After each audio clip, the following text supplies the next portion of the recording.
का सत्संग ध्यान पूर्वक पूरा जरूर सुने। घर में सुख शांति समृद्धि के लिए ये खास बातें जरूर ध्यान रखें। आप सभी लोग जो अपने घरों में दीपक जलते हैं, उसकी बाती का पूरा जल जाना या बच जाना क्या संकेत देता है? आपकी पूजा घर, मंदिर और खास अवसरों पर जैसे कि दीपावली, व्रत और अन्य धार्मिक अनुष्ठानों में दीपक जलाने से जुड़ी है। क्या कभी सोचा होगा या देखा होगा कि जब आप दीपक जलाते हैं तो वो आपके जीवन में कौन से संकेत दे रहा है? क्या आपकी दीपक की बाती पूरी तरह से जल जाती है या वह आध जली रह जाती है? और क्या दीपक की बाती पर फूल बनने का क्या अर्थ क्या होता है? क्या आपको पता है कि पहले से जले हुए दीपक में बाती जलाना आपकी परेशानियों का कारण हो सकता है या नहीं? और कितने समय तक, कितने सालों तक एक ही दीपक का उपयोग करना शुभ माना जाता है या अशुभ? आज हम इन सभी रहस्यों का पर्दाफाश करेंगे और जानेंगे कि दीपक आपके जीवन में खुशहाली या बाधाएं कैसे ला सकता। तो भक्तों, आपको जानकर हैरानी होगी कि आप अपने पूजा घर के मंदिर में दीपक जलाते समय अगर ये गलती करते हैं तो आपको इसका परिणाम जरूर भुगतना ही होगा।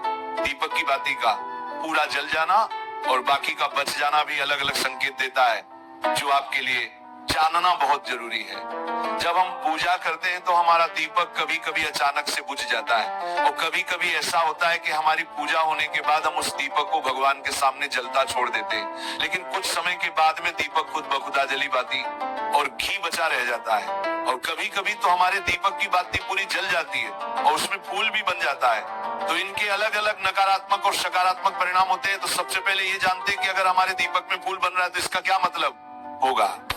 प्रिय मित्रों, अगर हमारे दीपक की बाती में फूल बन रहा है तो इसका सीधा सा मतलब है कि भगवान ने हमारी प्रार्थना को स्वीकार कर लिया है और वह हमारी पूजा से प्रसन्न है। इसका संकेत वह बाती में बने इस फूल के माध्यम से देते हैं। अगर आपके घर में दिव्य शक्तियां मौजूद हैं और आपके साथ साथ वह भी ईश्वर की पूजा में अपना ध्यान रखती हैं, तो आपकी दीपक की बाती में एक से ज्यादा फूल बनते हैं और कभी कभी साथ ही किसी भी देवी देवता का रूप भी दिखने लगता है। तो अगर आपके दीपक की बाती में फूल बन रहा है तो आप सच में बहुत भाग्यशाली हैं। इसी के साथ दीपक जलाने के भी कुछ खास नियम आपको जरूर जानने चाहिए। भक्तों, अगर आप पहले से जले हुए दीपक में अपनी बाती रखकर जलाते हैं तो ऐसा करने से दुर्भाग्य आपका पीछा कभी नहीं छोड़ता है। अगर दीपक में पहले से जली हुई बाती की राख या फिर रुई और कालिक है और आपने अपनी बाती इसमें रखकर जला दी तो ऐसा करने से भगवान आपसे प्रसन्न होने की बजाय नाराज हो जाते हैं और आपको इसके बहुत ही भयानक परिणाम देखने को मिलते हैं। आपके बनते हुए काम बिगड़ने लगते हैं, आपको आपकी तिजोरी का धन खर्च होने लगता है और आपके धन आने के सारे रास्ते भी बंद हो जाते हैं। तो हमेशा ये ध्यान रखें कि जब भी आप दीपक जलाएं, आप हमेशा साफ सुथरे दीपक का ही इस्तेमाल करें। दोस्तों, इसी के साथ कुछ लोगों की आदत होती है कि वह हर थोड़े दिन बाद अपने दीपक को बदल देते हैं।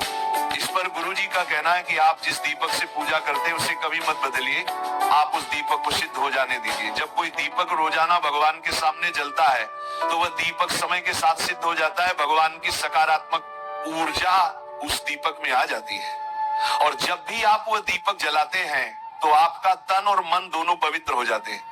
तो आप हर रोज उस दीपक को साफ कीजिए, फिर उसमें बाती रखकर जलाएं। आप जितनी बार भी दीपक जलाएं उतनी बार उस दीपक को साफ करके बार बार उसी दीपक में बाती जलाएं। लेकिन अगर आप गलती से भी उस दीपक को बदलते हैं तो आपकी तरक्की में रुकावट आ सकती है। इसलिए आप अपने दीपक को कभी भी मत बदलना। 10 साल 20 साल तक आप उसी दीपक में लगातार बाती जलाएं, इससे आपका दीपक सिद्ध हो जाएगा और आप इसका चमत्कार अपने घर में भी देख सकते हैं। अगर आपके घर में कोई भी रोगी हो, बीमार हो या किसी का बुखार नहीं जा रहा हो तो आप इस दीपक को थोड़ी देर के लिए किसी बर्तन में डालिए और अब उस रोगी को ये पानी पिला दीजिए।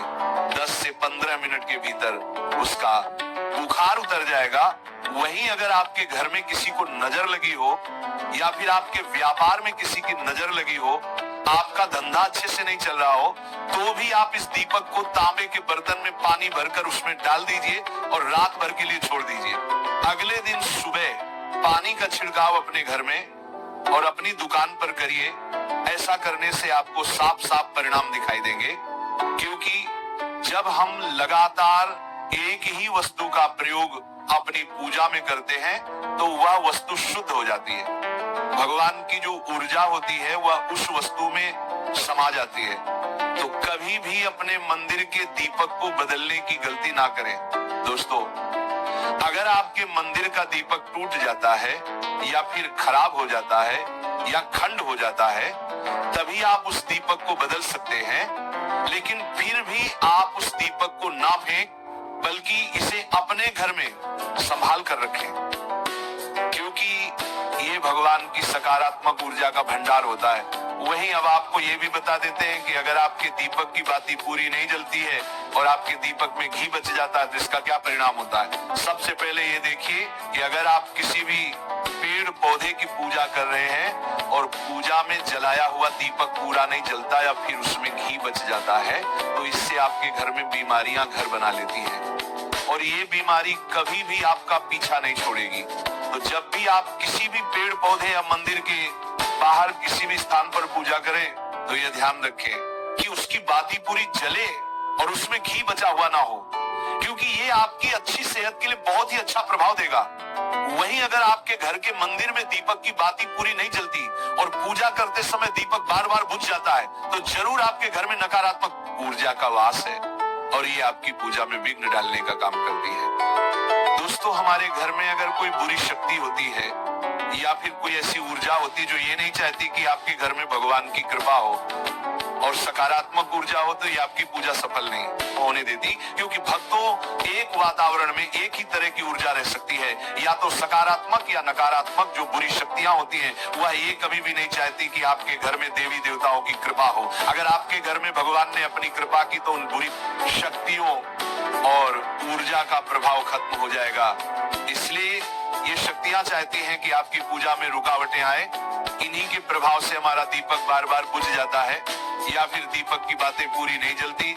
इस सब से बचने के लिए आपको सच्चे मन से भगवान का स्मरण करना चाहिए। जब भी आप दीपक जलाएं, भगवान से प्रार्थना करें कि आपके आसपास जितनी भी नकारात्मक ऊर्जा हो वो आपसे दूर रहे और भगवान की कृपा आप पर बनी रहे। ऐसी शक्तियों से बचने के लिए जब भी आप दीपक जलाएं, गंगा जल से एक गोल घेरा बना लें और उस घेरे में दीपक को रखें, क्योंकि दोस्तों गंगा जल को बहुत ही पवित्र माना गया है और महादेव का वरदान भी गंगा जल को प्राप्त है।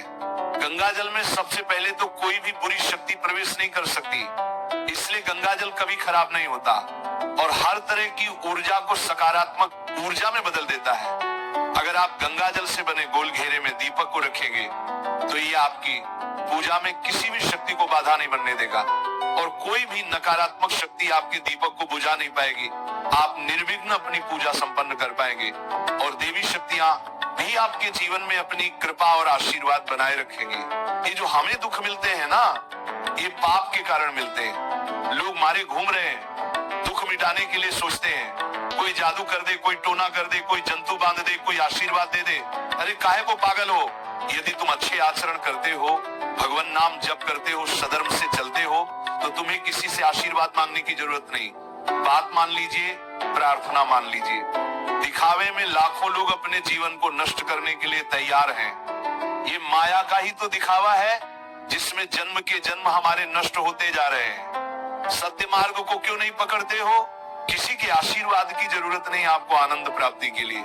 आप आनंद के बच्चा हो, आनंद स्वरूप हो, जिनसे आशीर्वाद मांगते हो। उनके अंदर जो आत्म तत्व बैठा है वह तुम्हारे अंदर बैठा है, वही संपूर्ण आनंद लिए तुम्हारे अंदर बैठा है। तुम्हें किसी से गिज्ञाने की जरूरत नहीं। बस तुम अपने स्वरूप को नहीं पहचान पा रहे हो, अपनी शक्ति को जागृत नहीं कर पा रहे हो, इसलिए तुम दौड़े घूम रहे हो। भागने की जरूरत नहीं है। सत्संग सुनो, उसे अपने आचरण में उतारो। ये बात आप कागज में लिख लो, चाहे दिमाग में लिख लो। जब तक आपके आचरण शुद्ध नहीं होंगे, जब तक आप भजन नहीं करोगे, जब तक आप दूसरों को सुख नहीं दोगे, मन वचन कर्म से किसी को भी दुख नहीं पहुंचाना, तब तक आप भाग्य से लेकर ब्रह्मलोक तक अगर आपको सुख मिल जाए तो बता दें।